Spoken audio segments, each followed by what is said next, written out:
should be a boy band, man. We should do a two boy band. It's time.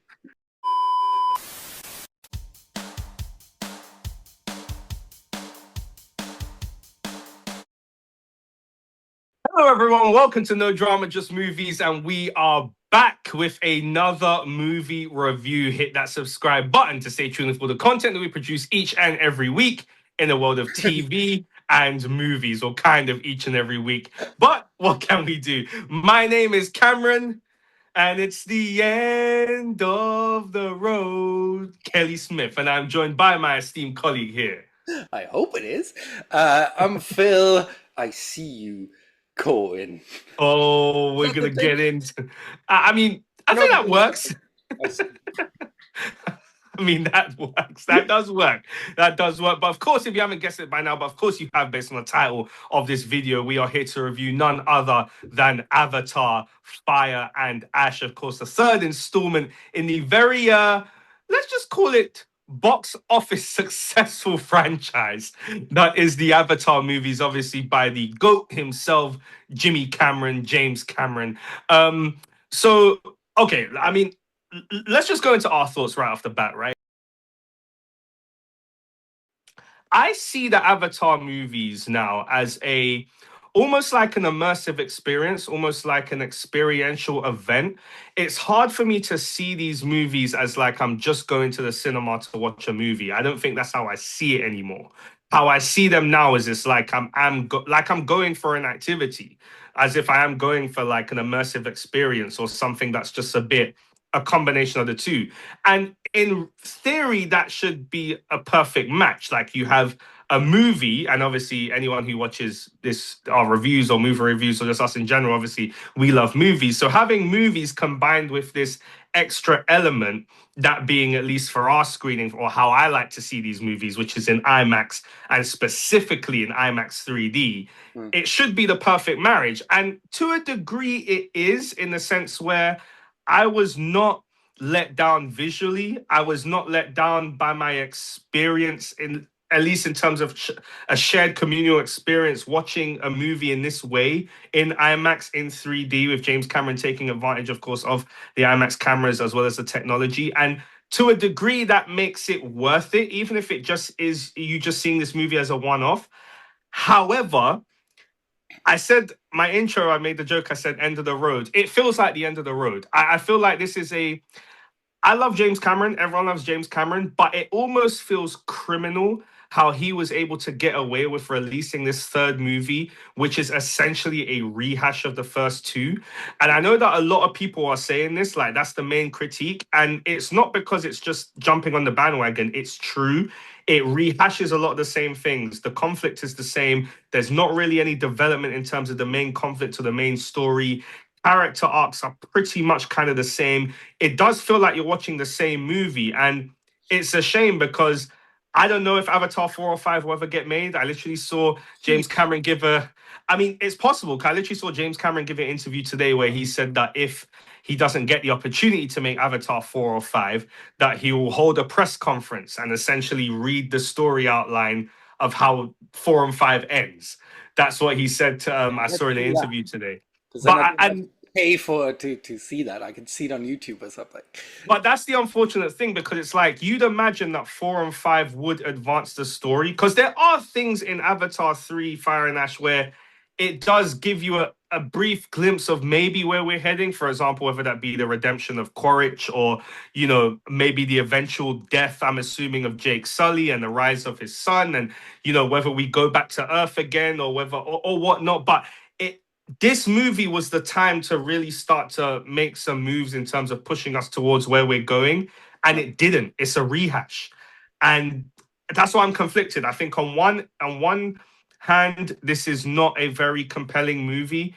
It's a bit of a waste of time in some ways. But then on the other hand, I think that if you are into the Avatar movies and you like that IMAX 3D experience, or even just the IMAX experience, and you want to see the visuals, and you are locked in, then I do think it is worth it. And so it's this weird combo for me. But those are my thoughts. How about you? I know that rant is coming, and I'm ready for it. Take as long as you need. Man, I could talk about this for hours. tearing it down. This was like I hated it. I hated every second of it. You say the visuals, but this is the third film in this franchise, and the visuals are starting to kind of be like, oh yeah, this looks nice, but so what else? Can I quickly make a point about that before you Sure. continue? Sorry to cut off, just very quickly, Yeah. because that's a very good point. And I'm not too sure if obviously we know that James shot Avatar, The Way of Water and Fire and Ash pretty much back to back. Yeah. And so I wonder if maybe as a result, you would have to wait for now number 4 to see more enhanced visuals based on any Okay. technologies he creates. But yeah, but you have a good I point. see what But you go mean. ahead. Yeah, yeah. Okay, so that the visuals you're saying, or the technology on this one is the same as the second one, so it feels a lot. That's the impression I'm getting. Yeah. I mean, it still looked good, but again, it's like it can't just rest on that. And I feel like that's Mhm. what it did. Like the story was all over the place. I don't want to swear because YouTube doesn't like that. You had all these plot threads of like, but you had like Spider suddenly being able to breathe on Pandora. And now everyone is worried. Jake, at least, I think, is worried. Like, what would that do? All the sky people coming down and being able to breathe there, and like an invasion happening or whatever. You've had the kids and the whale, the outcast whale thing, Mm. trying to sort out that and getting him back integrated. You had the daughter, the clone daughter. I think one of the daughters Basically. trying to like connect to the goddess and like I don't know what happened there. You had the son being upset about killing his brother or whatever. You had Jake and Neytiri doing their thing, being their grief, being grieved for their son. Then you suddenly had Quaritch back being the bad guy, and then you had the fire and the ash lady also. Oh, do you know her name? What was her name? Uh, She was barely in this Fire and mm, Ash movie. Like I wanted so much more. I liked Oona Chaplin in this one. I thought she brought like a nice fierceness to it.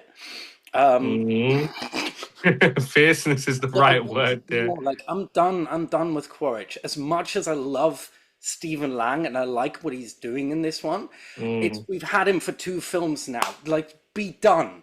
Give us some new characters, especially if you like advertise them in the trailers. But there was like so much stuff going on, and like we were hopping around, and it just ended up being like nothing.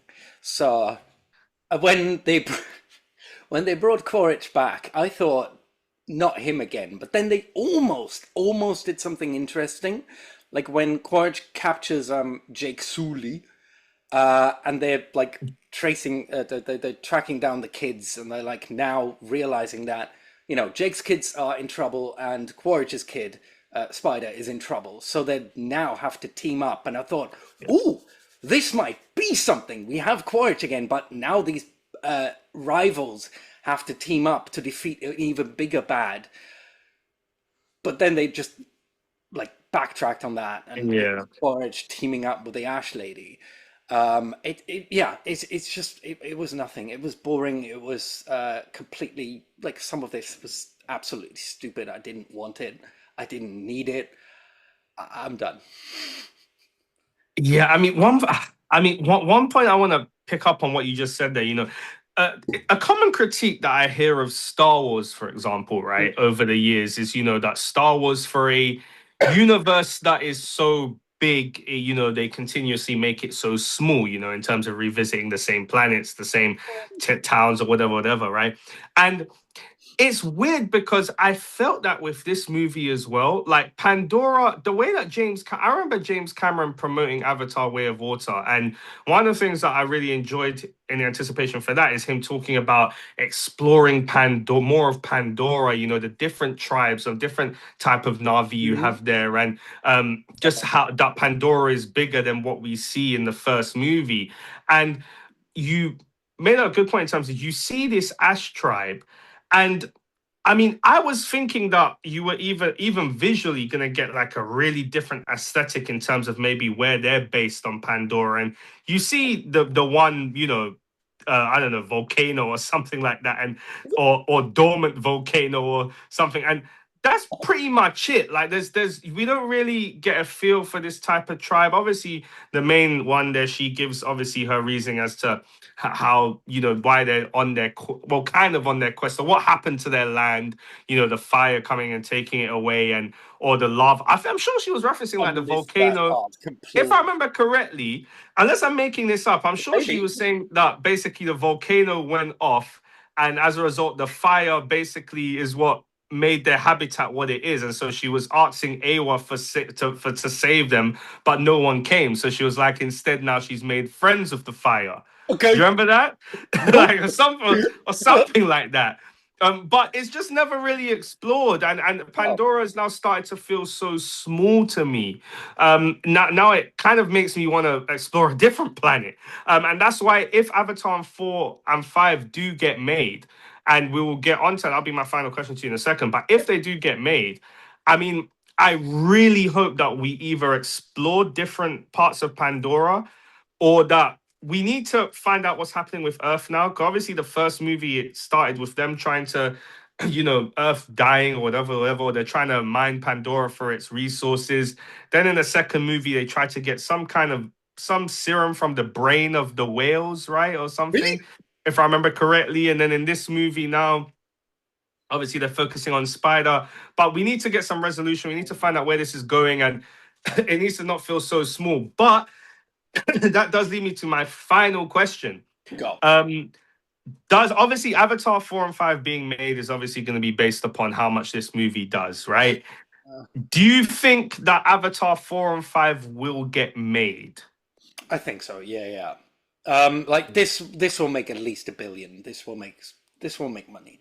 Not only because, and here's the thing that annoys me, because it won't make that money because it's so amazing. It will make that money because it's an Avatar movie, because everyone's going to watch it in IMAX where the ticket prices are double as much, twice as much, and Marvel decided to put out the teasers and everything, and then Christopher Nolan comes in and promises to do his Odyssey Odyssey prologue. prologue in there as well. So people are going to buy tickets just to see that. They might not even stay to watch the movie, but the money is still in the bank for James Cameron and his team, right?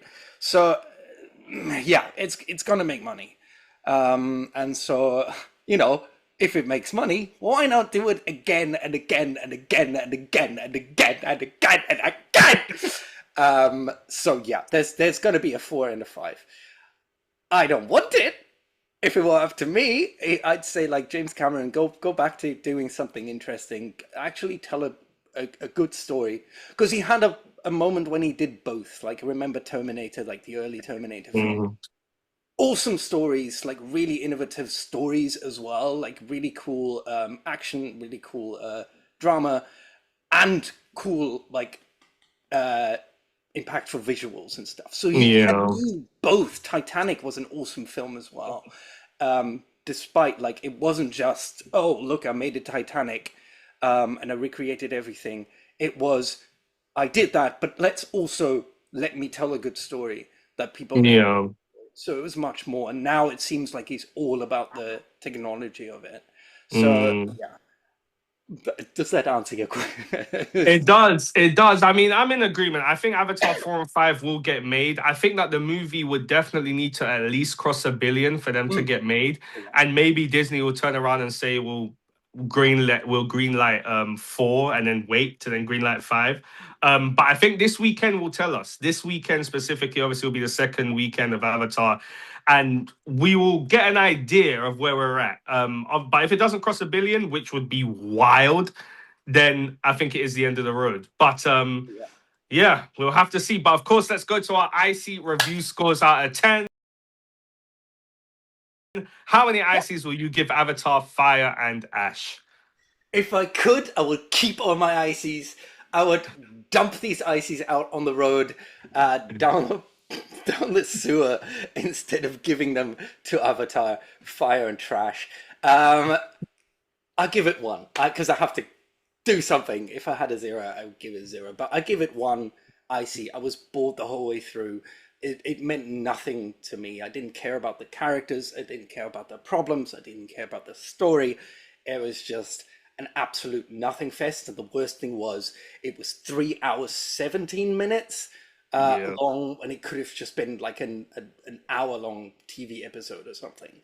It's one Icee, one moldy trash Icee. Dump it in the fire, and yeah. What about you? I mean, I am actually gonna go a bit higher. How dare I'm you? gonna go with 5 Icees out of 10. You're The crazy. the You lost reason your why mind. those 5 Icees out of 10 is more so just an example of where I'm at in terms of what I said at the beginning. On one hand, I think that if you are looking for a blockbuster movie to go and sit down with in a Not this one. premium screen, premium, it would have to be IMAX. And specifically, I think it would have to be IMAX 3D. If you are going to do that, you can maybe have some fun with this. And I would say for that experience alone, it might be worth it.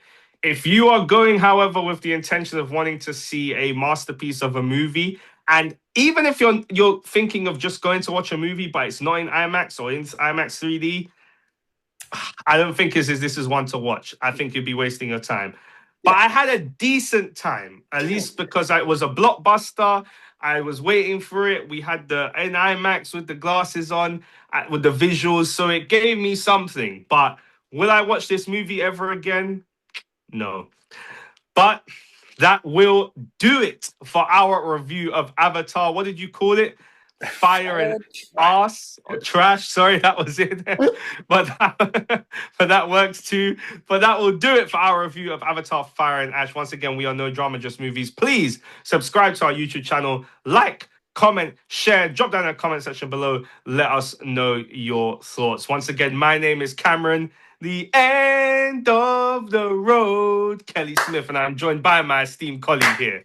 We should be a boy band, man. We should do a boy band. It's time. I'll back you up. I'm Phil. I see you, Corwin. Oh, this has been a hoot. All right, hoot. But guys, once again, we are No Drama, Just Movies. Thank you very much for checking out our review, and we will see you very, very soon. Take care, guys. High four, bro.